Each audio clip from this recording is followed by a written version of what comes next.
All right, guys, this is a customer's bike. It's a 2007 KTM 250 SXF.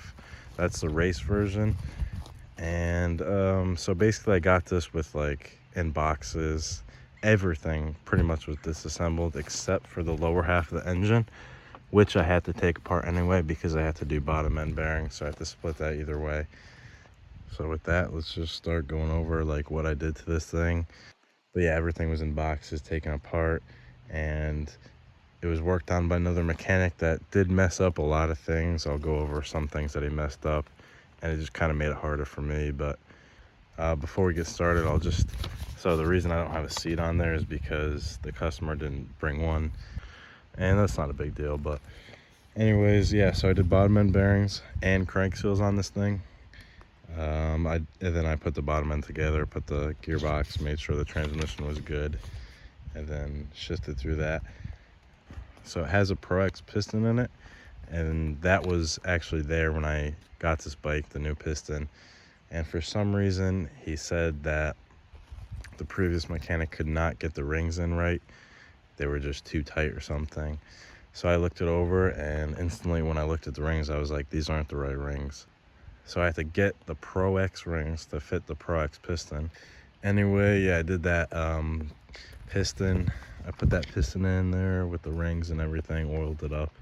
And that's actually a new cylinder, brand new.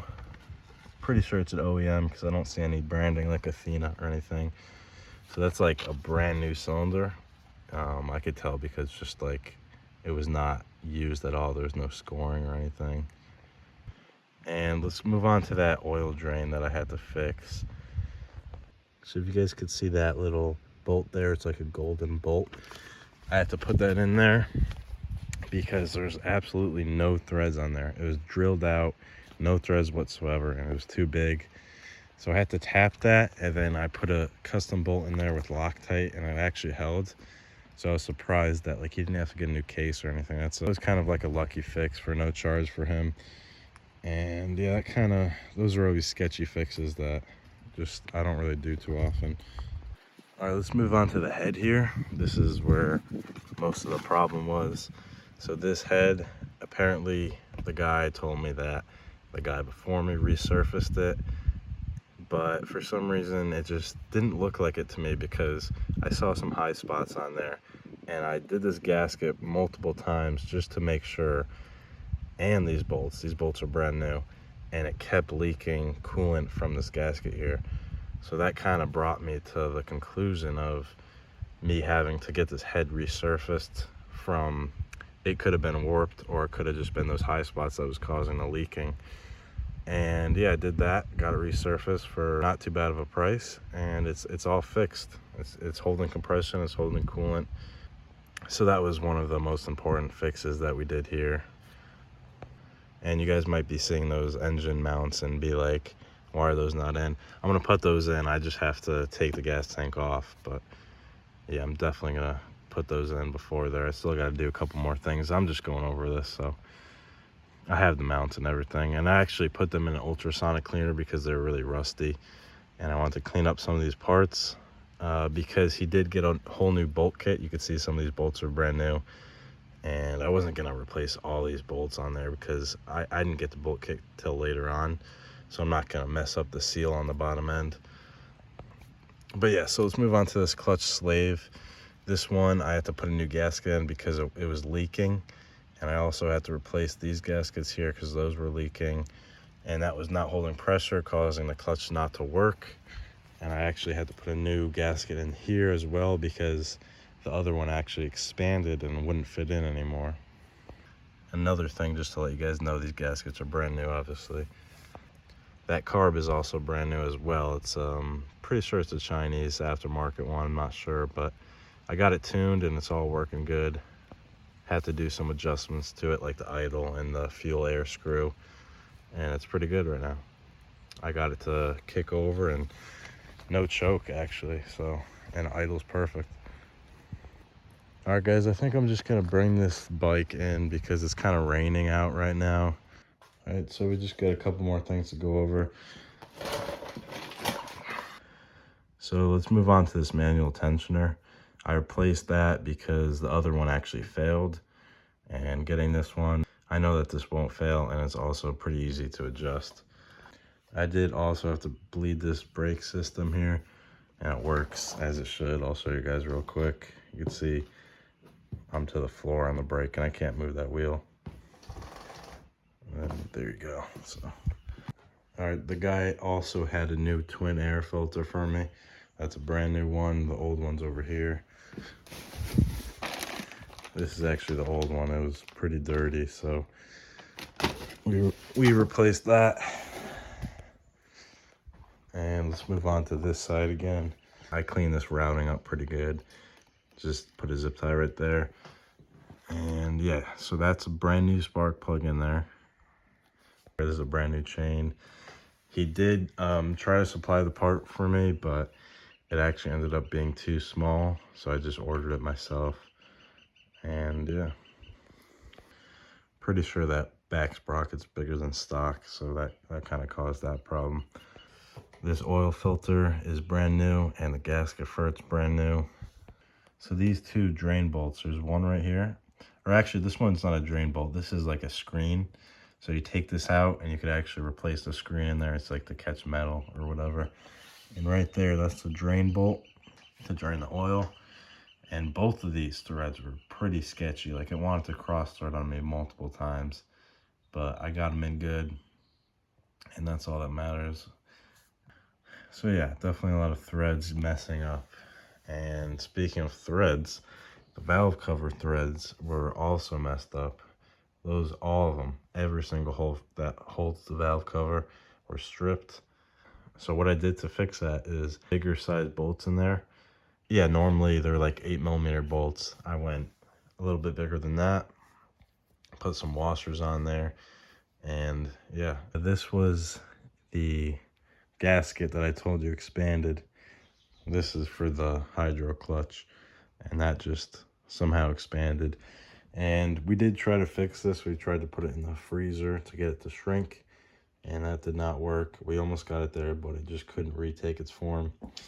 These are the old head bolts, and that's the old OEM carb here. This one just kept leaking and had problems.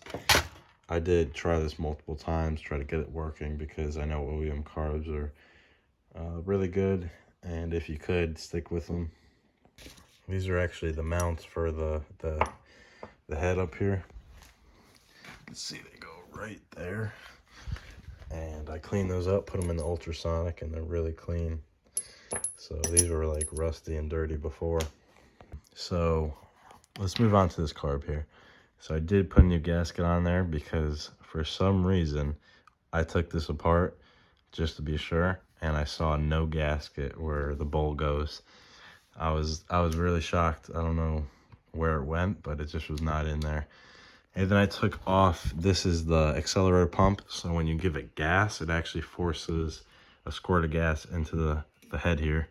And yeah, I actually rebuilt that because it was missing some seals as well. That's a fuel air screw. I put a new one in there with a new seal, a new washer, and a new spring. So what happened to this exhaust here is there was a cut bolt. So it was a fastener that was cut, and it was just stuck in there. It was all rusted and didn't want to come out. So it was pretty much just sticking in there, and I was like, why is that like that? And no one took it out. So I took that out for him, no charge, and I had to get it out with vice grips. I used a little bit of heat and some Blaster or WD-40, any kind of lubricant you could use to help with that kind of stuff. So we went over everything engine-wise. That's all good. And if you want to see the video of me actually assembling it, I'll put that link in the description so you guys could watch that. It's a pretty interesting video. Something about this gearbox is that it's very, like, you gotta be like very precise with it. It's gotta be perfect. Like the oil pump in there, you gotta make sure that's facing the right way. So the crank gear and the chain gear actually have dots on them. You gotta make sure those are lined up. So if you guys have one of these model bikes and you guys are just having a tough time, you could go to that video that I made. Coming back to the top end, when I did assemble everything, I made sure the shims were perfect. I did have to replace some, so I got a whole new kit for it. And I made sure those were in range, which they are. Everything's good with that. So the cams in here were actually brand new. And I think the journals, like that whole top piece that holds it, was brand new. He told me because he actually had the old part and I don't know what happened to it, but yeah, those are brand new. There is like a little plug here. That's to find top dead center. And there's actually a longer one, which I have right here to hold it in place. So I actually made one because he didn't have one that actually was like too short. So if you make it too long, it's gonna catch on the crank. So I made a short Allen bolt to stop that pressure, whatever comes out of there. Because if you don't have that on and you kick it over, everything just comes out there. And sometimes oil will come out there as well. So I made a smaller one and it works. So we went over probably almost everything. I may have left out a couple things, but let's go over some of the things that I need. So number one is going to be fork seals. You can see all the oil is down here. So those seals are bad. And I'm guessing the races, or not the races, but the bushings are probably bad in there as well, because those get worn down and they could actually cause leaking too. So final thing that needs is this exhaust mount right here. And what that's gonna do, stabilize that exhaust a little more. It's pretty good, but at the same time, you wanna make sure it's fully in there. So it didn't have that one in the whole box of parts. I didn't have any mounts for the exhaust or anything. The last thing it needs is this radiator cap. I got it ordered, it should be here soon. I'll put that in. And I want that radiator cap on so I could get the air bubbles out. And then I'll probably have to add a little bit more coolant. The last thing I want to show you guys is the head when it was resurfaced.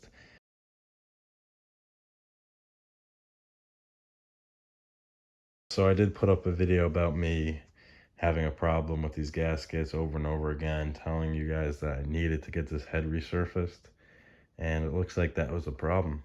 So if you watch that video, you guys know that some people thought like it was a hairline crack or something like that. But I did test those journals or not the journals, but the passageways for the coolant, and they held water pretty good. So from there, I was like, the jackets are good, and it's got to be a warping or a leveling problem. So yeah, this was a 2007. It's a 250, and it's that race model, so it's a SXF. I did actually own one of these bikes. If you go back to my really old videos, I'll probably have like the same graphics kit but in blue, and I had that one pretty done up too. I did the engine work on that one too, and it was definitely a lot of work for what they are. For a 2007, they're pretty advanced. I would say they got like oil injectors, so that's pretty cool. And they got really nice parts on them from factory. I didn't even know, but I'm pretty sure that Brembo supplies these brakes OEM, because my other KTM had the exact same brakes front and rear, and I thought that was aftermarket. So if you guys know if they do come stock or not, just let me know. That it's like, it could be a coincidence that both of them have Brembo, but I would think that they would be stock. So if you guys know that answer, just put it in the comments. So yeah, I think that's it for this one. It was definitely a long service. It was a big project, starting from nothing pretty much into running and driving dirt bike. I'm gonna put that video in of me starting it up and running it so you guys can see that. I got the idle pretty dialed, and I may have to adjust that screw a little bit more, the fuel air, just to get it tuned in a little bit more. All right, so that's a KTM service. And yeah, after that, it's gonna be it. Hopefully this video is helpful or just entertaining to watch.